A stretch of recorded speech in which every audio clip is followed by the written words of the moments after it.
The global stock market has been hit by turmoil as worries over the world economy rattle investors. Japan's Nikkei index closed trading after its worst performance since what became known as Black Monday in 1987, sparking fears of a global rout on stocks. The FTSE 100 had lost 2% of its value by 9 a.m. this morning. A global panic has ensued after poor US jobs figures were revealed, suggesting the world's largest economy had either slowed or tipped into recession. Japan's Nikkei closed down 12.5% thanks to sharp currency moves. Traders believe Wall Street will be hit by mass sell-offs when the stock market opens later today. Jason Liu from French banking group BNP Paribas told the Financial Times, Japan seems to be the epicenter of a lot of movement today. There appears to be a genuine, broad-based Japan liquidation by global funds. Investors fear tech companies have overinvested in AI and that returns will be poor. Amazon shares were down 9% on Friday and Intel's down 26%. Bitcoin too tumbled 10%. The FTSE 100 sunk to its lowest level since April.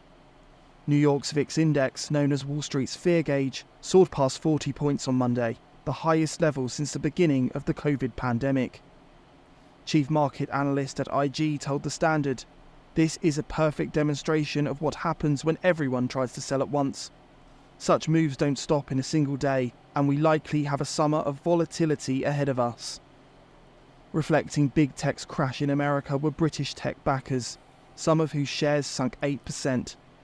New job growth in the US slowed to 114,000 in July.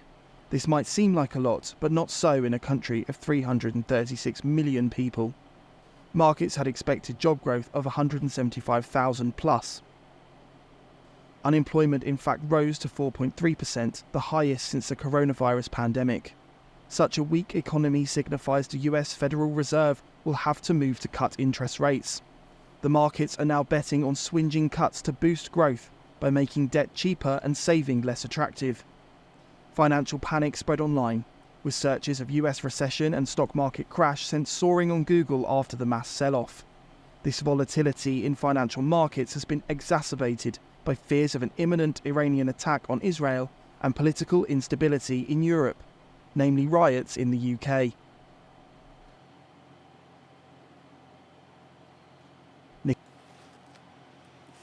All part of a greater plan. Yep. That's the great reset now. But we've been putting this out for years and years now, that this was going to happen. Yep, and it's really happening. It's happening now. Yep, this is the apex now. Yep. And how bad it gets before the Great Reset occurs could be anyone's guess, but it's really starting to kick off now. Definitely. I mean, I've heard a lot of these investors, especially in the cryptocurrencies. I've dealt with a lot of them, and they have always reckoned that Bitcoin wouldn't go. That Bitcoin would be the catalyst of the financial system, and that's what it was going to be. Well, they're just looking at the stock markets and everything now, and they're seeing Bitcoin just falling just the same as everything else. So we have been telling them this, that Bitcoin wouldn't last, but they seem to think different for some reason, And with Bitcoin crashing, we do have a wise investment for people to consider, and that's Godcoin. Yes. Well, it's like everything else, the Great Reset, that's exactly what it means. The reset of this world.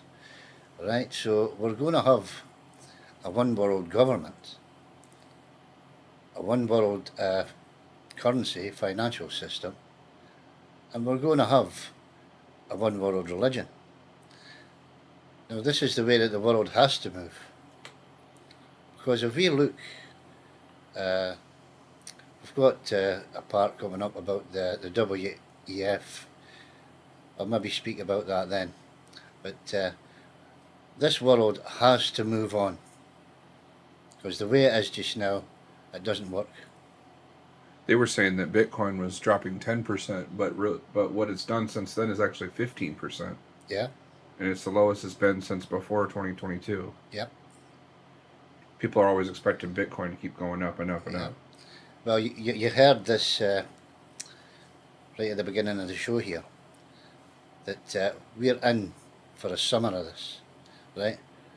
It's been a terrible week for the stock markets. Okay, they might go up just a few points, but they crash again. Every single day's been the same. And really, what's best for the economy is a recession. Definitely. That's actually going to help the economy. Well, I mean, they're saying that it's because of what's happening just now is because of the unemployment in the US. That's rubbish, because these markets all started as soon as the Israeli-Iran war was kicking off, right? And that's the true reason why we're getting this financial crash right at this time. And it was the same during World War II. It's just history repeating itself again. I mean, you've got what's happening in the UK with the riots, right? Now, they've even started burning the libraries over there. That's obviously people getting paid for the right. And that's exactly what happened at the start of World War II as well, with the Germans. Except the governments aren't taking credit for it. They're having their own paid agents doing it for them. Definitely. Yeah, it's just the same as the Soros thing. Yeah, protesters aren't going to be burning libraries and tearing apart books. There's no sense in that. Yeah. But if you're looking at the big picture, like what you were talking about with world history, destroying the record of both this event or events like it happening in the past and the solutions for it. Exactly. Wipe those from the records. That's exactly the reason behind the Germans, how they burnt all the libraries at that time and all the books. People might say, "Oh, well, you can find those things online," but they could change what you find online very easily. They have complete control of that. Exactly. Well, look what even happens on the internet today. Right? How the censorship just goes like that. Yeah, and the biggest criminals on the internet are the ones that are trying to liberate that censorship and make freedom of information. Exactly. Those are the biggest criminals. Yeah. Biggest enemies of the state. Yep. But there's a solution, and that's a great reset. That's a great world reset of debts, of the economy, society. A lot of people, though, Clark, they look at like the WEF, right? World Economic Forum. The World Economic Forum, right? And they call themselves globalists, but to me that's just an old-fashioned name, globalists. They're actually helping the new world come into fruition as well, right? Because they know that there has to be a one world government, a one world religion, and a one world currency, right? To counteract all these things that go wrong in this world, right? Just exactly the way that Christ would want his kingdom to be, right? Now, if you look at the governments around the world, Ken, just now, each and every single government want what's best for their country and for their people. And you've got this right across the board, right? So this is how they're always fighting between themselves, right? Now, just as I explained this morning, right? Just say you had a real crisis, with the weather, right? Climate change, right? Maybe people in Russia, right? They would say, "Oh, this is great because it's getting warmer," right? Their crops are growing, they've got massive space, so their economy is going to thrive, right? Whereas you've got somebody on the equator that's living on the equator, their country it wouldn't thrive, Yeah, and people have this selfish interest at heart that what benefits them is what's best. What benefits their family next is what's best. What benefits their community next is what's best, and so on and so forth. That's the way this world has been. Yeah, and what benefits the world is like the last priority Yeah, amongst any of yeah. them. And it's the same, obviously, with their currencies. I mean, they're all fighting together, Yeah. kind of against each other, you Well, know. what people really need to do is start thinking like kings and queens, Yeah, and start thinking like these world rulers need to think to benefit the whole world, that's what I was the just. You kingdom. took the words out of my mouth. Yeah. For the whole, not for themselves, you know. Yeah, well, I mean, what benefits the world does benefit the self, but I mean, of course, not as much Yeah, immediately. but But we're not they're all about for instant. themselves. These governments, you know, Yeah. Well, lining if you their own pockets. if you're thinking like a ruler, you're not thinking about instant gratification. You're thinking about the long term effect, Exactly. and that's really what this Great Reset's all about. It's also what these Georgia Guidestones were all about, That's and correct. they listed off a series of things that a lot of people found quite offensive, and I'm gonna go ahead and list them off here, and people might see some controversy in this, but we'll explain it. Maintain humanity's population under 500 million in perpetual balance with nature. Guide reproduction wisely. That's, human reproduction. Improving fitness and diversity. That's improving your health, but also genetic diversity. So basically, not being inbred. One That's right. factor. Yeah. But unite humanity with a new living language. That's happening with the English language. I'm not going to go through all these because really the main point here that people need to realize is that maintaining humanity under 500 million while we're close to what, like 7 billion now,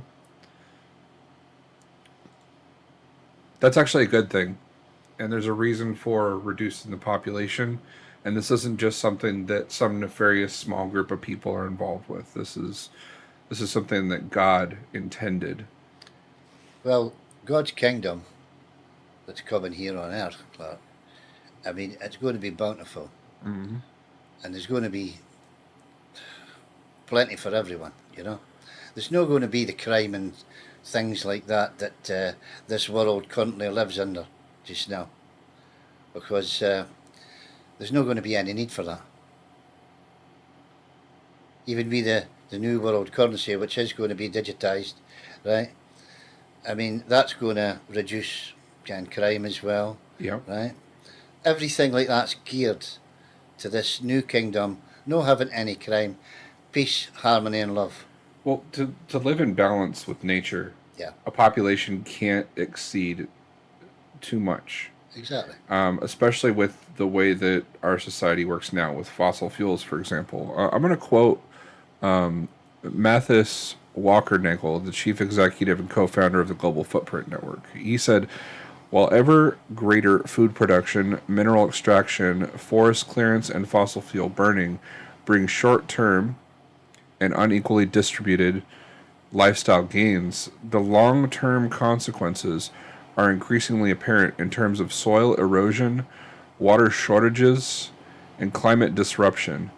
The day of reckoning is moving nearer. And, something else that people need to keep in mind with the return of Christ, the fact remains that a lot of people on the planet, they're not worthy of Christ Rail's new kingdom. And this is simply a fact and a part of the solution of overpopulation. The people that will remain are the people that will be most worthy of the kingdom. Just look at the UK as an instance right at this moment in time, Clark. Mm-hmm. They're going about burning shops, they're looting, they're using hammers, they're using knives, hatchets, everything, right? People are getting seriously injured and killed, actually. There's been 2 deaths. And they're getting put in jail for defending those that they love Yeah. from I mean, this violence. the government itself has said outright that they will not protect the Christian churches, they won't protect the Jewish synagogues, but they will protect the Muslims and the mosques. Well, in Matthew chapter 6, verse 33, Christ said, "But seek first the kingdom of God and his righteousness, and all these things shall be added to you." So truly, his people, Christ's people, are being tested right now. Definitely. Definitely. And it's hard, to look at the countries that you come from and to see all this turmoil that's going on. But we know what's coming. Mm. And that's the difference, Clark, That's how we're able to handle this kind of stuff. Watching what our families are going through there and our grandkids and things like that, because there is something coming that's far, far greater than what we have right at this moment. This in time. economic collapse is really testing people and their resolve about materialism as well. Yeah. In John chapter 15, verse 19, he said, if you were of the world would love its own. Yet because you are not of the world, but I chose you out of the world, therefore the world hates you. So people should expect that when they're spreading this message, that it won't be favorable to the people who are worldly out there. It's no easy, Clark, because some of the things that I post, just as the World Economic Forum, as an instance, right? Most people think that that's Satanism and everything like that, right? So as soon as they see you posting that, right, they're right onto you. Yeah. And it's calling you for everything. Yeah, it's the fulfillment of prophecy, because Yeah. Christ said that they first hated him, so of course that they would hate you. Yeah. And that they would hate you for his name's sake. Exactly. So embrace that fulfillment of prophecy. Know that it's coming, and don't shy away from spreading the truth just because people might dislike you for it. It's meant to be that way. Exactly. And it's going to lead to the final battle too, because in Revelation 19:19 it says, "And I saw the beast and the kings of the earth and their armies gathered together to make war against him who sat on the horse, and against his army." And him who sat on the horse is that white horse. It's Christ himself, isn't it? That's right. And if we look at that Gog and Magog war, that's way to kick off really, really, really soon. Could be any day, any hour now, right? But it's going to be something that this world has never ever seen. I mean, it tells you that in scriptures as well. Never ever seen, and never ever will be seen again, right? So we're talking nukes here that's getting thrown about this planet.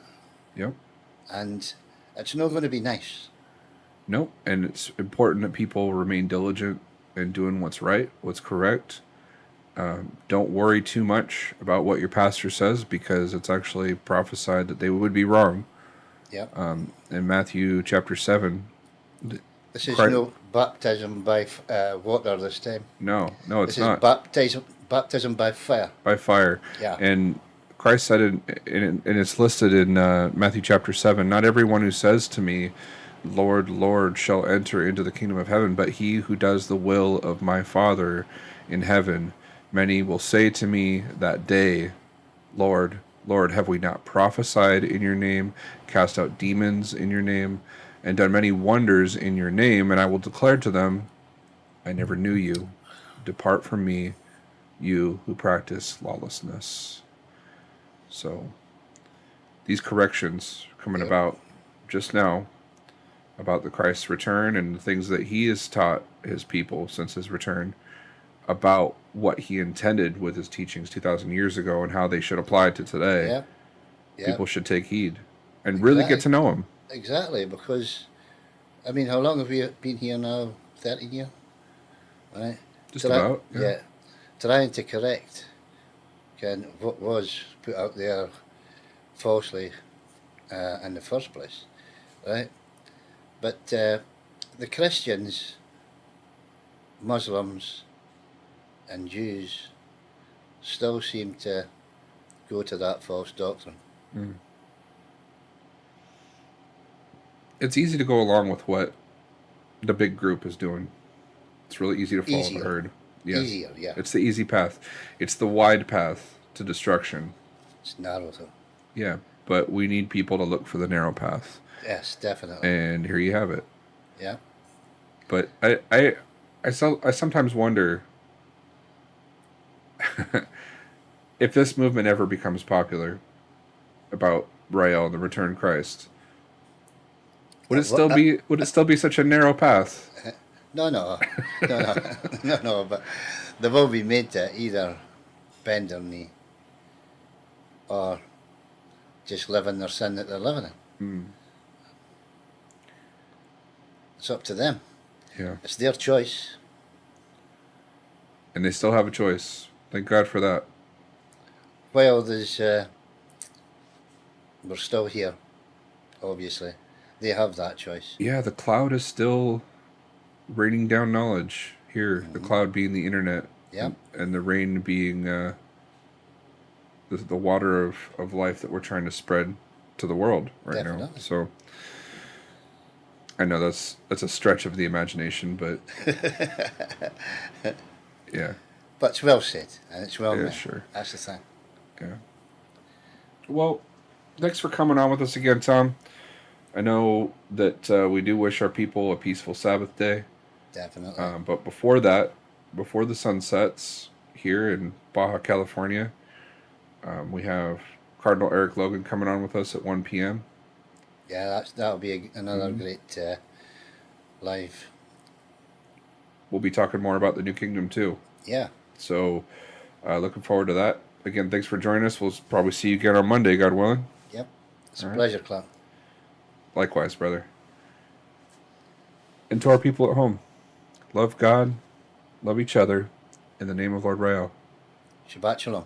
Shabbat Shalom.